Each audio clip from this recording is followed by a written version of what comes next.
حضرت ابو ہریرہ رضی اللہ تعالیٰ عنہ آپ روایت فرماتے ہیں کہ حضور علیہ الصلوۃ والسلام نے ارشاد فرمایا کہ قال رسول اللہ صلی اللہ علیہ وسلم ان اللہ لا ينظر الى صورکم واموالکم ولکن ينظر الى قلوبکم او کما قال علیہ الصلوۃ والسلام، کہ اللہ رب العزت نہ تمہاری شکلیں دیکھتا ہے نہ تمہارے مال دیکھتا ہے، وہ کیا دیکھتا ہے؟ وَلَٰكِن يَنظُرُ قُلُوبَكُمْ، وہ تمہارے دل کو دیکھتا ہے، تمہارے دل کے تقوی کو دیکھتا ہے کہ جو کام تم نے کیا ہے تمہارے دل میں اس کی نیت کیا تھی، تم کرنا کیا چاہتے تھے۔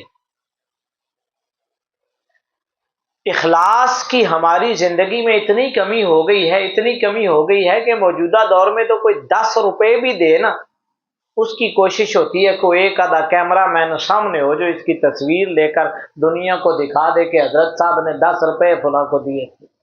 چھوٹے چھوٹے وہ آٹے کے شاپر میں دیکھتا ہوں، اس کی تصویریں سوشل میڈیا پر اپلوڈ ہوئی ہیں، کسی نے کسی کو 2 کلو آٹا دے دیا ہے، اب پوری دنیا میں اس کی تشہیر کی جا رہی ہے کہ جی فلاں حضرت صاحب نے 2 کلو فلاں کو آٹا دے دیا ہے۔ بھئی کون سا کمال کر لیا آپ نے؟ اللہ کو ان چیزوں کی ضرورت نہیں، اور اگر کوئی نیکی کرتے وقت یہ ذہن میں رکھے کہ میں یہ کام بھی کروں گا اور کل قیامت کے دن اس کا اجر اللہ کی ذات سے بھی لوں گا، تو وہ ایک بہت بڑی خوش فہمی کا شکار ہے، وہ اسے نکل آئے۔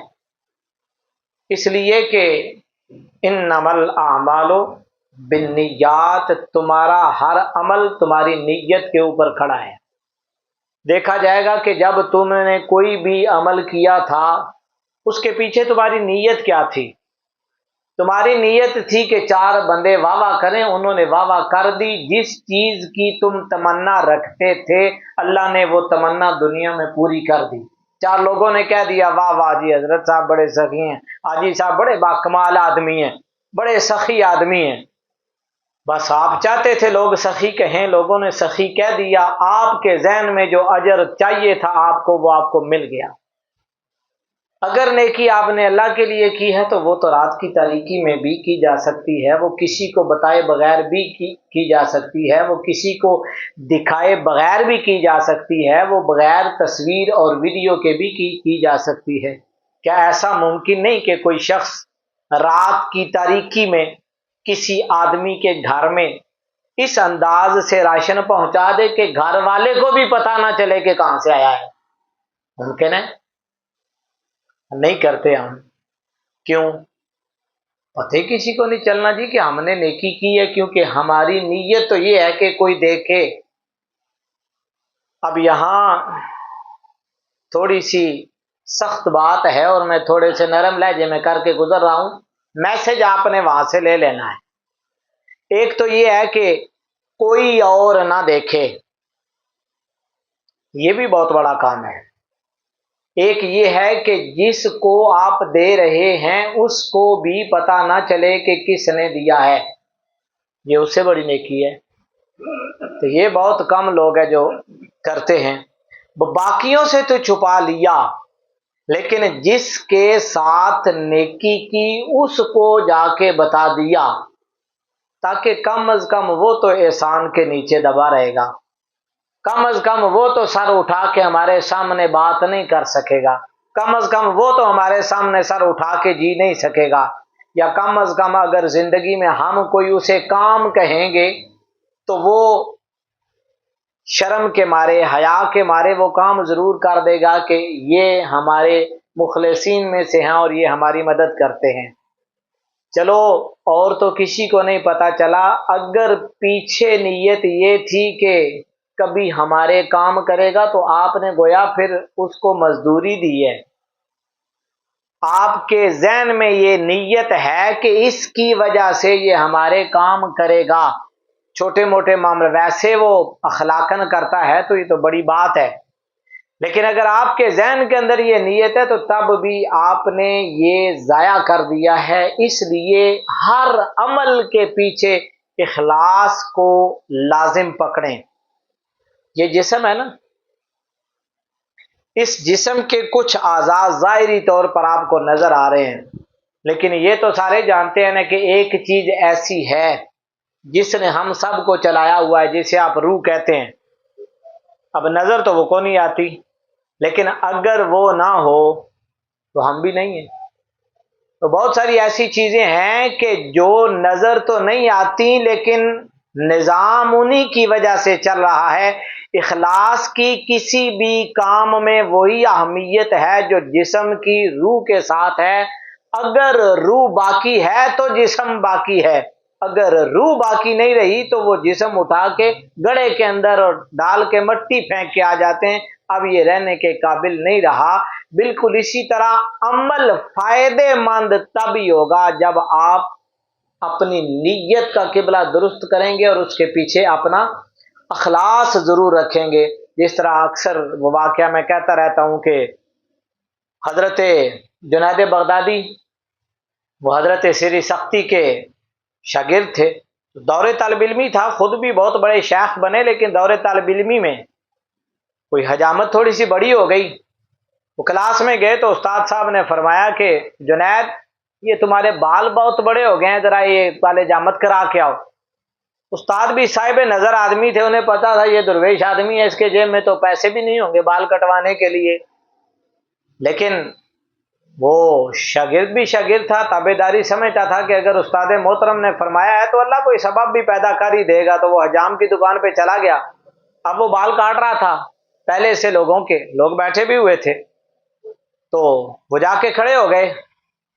وہ بال کاٹتے کاٹتے متوجہ ہوا، کہنے لگا صاحبزادے کس طرح آنا ہوا، کافی دیر سے کھڑے ہو، کوئی بات نہیں کی تم نے؟ تو حضرت جنید بغدادی کہنے لگے جناب میں بال کٹوانے آیا ہوں، حجامت بنوانے آیا ہوں، لیکن ایک شرط پر۔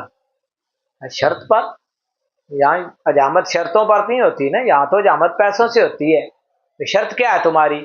کہنے لگے کہ میرے پاس حجامت کروانے کے پیسے نہیں ہیں، آج آپ نے میرے بال اللہ کی رضا کے لیے کاٹنے ہیں۔ کہتے ہیں وہ بس اتنا سننا تھا، اس کا دل پسیج گیا۔ اس نے اس بندے کو اٹھایا، اس نے کہا تم انتظار کرو، بیٹھو۔ کہا یار میری آدھی حجامت ہوگی۔ اس نے کہا آدھی بھی اور بھی کریں گے، بیٹھ جاؤ۔ اس بچے کو بٹھایا حضرت جنید بغدادی کو، اور بال کاٹتا جاتا ہے، روتا جاتا ہے۔ بال کاٹ دیے اس نے۔ حضرت جنید بغدادی فرماتے ہیں کہ میرے دل میں اس کی عزت بڑی بڑی، اور میں نے نیت یہ کی کہ اگر کبھی اللہ نے مجھے کچھ مال و دولت دیا تو میں اس کی خدمت ضرور کروں گا۔ بھئی زندگی میں اگر آپ پہ مشکل وقت ہو نا، اور اس مشکل وقت میں کسی نے آپ کے کندھے کے ساتھ کندھا لگایا ہو نا، اس کو ساری زندگی یاد رکھنا، یہ اولیاء کا شیوا ہے۔ جب آدمی اوپر چلا جاتا ہے نا تو جن کے کندھوں پہ چڑھ کے گیا ہوتا ہے نا، ان کی تو پھر یاد ہی نہیں رہتی، پھر وہ اپنی بہادریاں اور قابلیاں کہتے ہیں کہ ہم یہاں پر خود پہنچے ہیں، یہاں ہماری قابلیت، ہم نے ایسے کیا، ایسے کا ویسے ہوا اور یوں کا وہ ہو گیا۔ نہیں، کچھ تو تھا، اللہ نے اسباب پیدا کیے، ان اسباب کی قدر کیا کرو کہ کسی کی وجہ سے کوئی کہاں پہنچ گیا۔ کہنے لگے کہ اللہ نے ایک وقت آیا مجھے بڑی عزت دی، وہ جنید بغدادی شیخ جنید بنے، اور بادشاہ وقت ان کے مریدین میں تھے۔ وہ حجام بوڑھا ہو چکا تھا۔ کہنے لگے کہ ایک دن میں نے اشرفیوں کی تھیلی لی اور میں چلا گیا، اس کے دروازے پہ جا کے کھڑا ہو گیا۔ تھوڑی دیر بعد وہ میری طرف متوجہ ہوا، تو میں نے کہا آپ نے مجھے پہچانا نہیں؟ وہ حجام کہنے لگا آپ کو کون نہیں جانتا، آپ وقت کے بہت بڑے شیخ ہیں، جنید بغدادی آپ کا نام ہے، بڑے بڑے بادشاہ آپ کے مریدین میں ہیں، کون نہیں جانتا آپ کو؟ کہنے لگے کہ میں یہ آپ کے لیے تھوڑا سا تحفہ لے کے آیا ہوں۔ انہوں نے کہا یہ کیا ہے؟ وہ کہنے لگے شاید آپ کو یاد نہیں کہ دور طالب علمی تھا، میرا بچپن تھا، جیب خالی تھی، میں نے بال کٹوائے تھے آپ سے بغیر معاوضے کے، تو میں نے نیت کی تھی کہ اگر اللہ نے زندگی میں مجھے کچھ دیا تو میں خدمت کروں گا جناب کی، تو اللہ نے بڑی ریل پیل کی ہے، تو میں کچھ ہدیہ پیش کرنے آیا ہوں۔ کہنے لگے بہت بڑے شیخ بن گئے ہو، بہت بڑے پیر طریقت بن گئے ہو، بڑے بڑے بادشاہ تمہارے مریدین میں ہو گئے ہیں، لیکن تمہیں اخلاص کی الف بے کا بھی نہیں پتا چلا۔ جنید بغدادی کہتے ہیں اس کے ایک جملے نے مجھے ہلا کے رکھ دیا۔ ایک حجام کو، ایک نائی کو کیا پتا کہ اخلاص کیا ہوتا ہے؟ یہ تو طریقت کی دنیا کی بڑی بڑی چیزیں ہیں۔ میں چونک گیا، تو کہنے لگا کہ تم نے جب بال کٹوائے تھے کیا کہا تھا؟ تم نے یہی نہیں کہا تھا کہ میں بال کٹوا رہا ہوں اللہ کی رضا کے لیے؟ ساری زندگی ہو گئی تھی مجھے بال کاٹتے ہوئے، پیسے لے کر تو میں نے ہر بندے کے بال کاٹے ہیں۔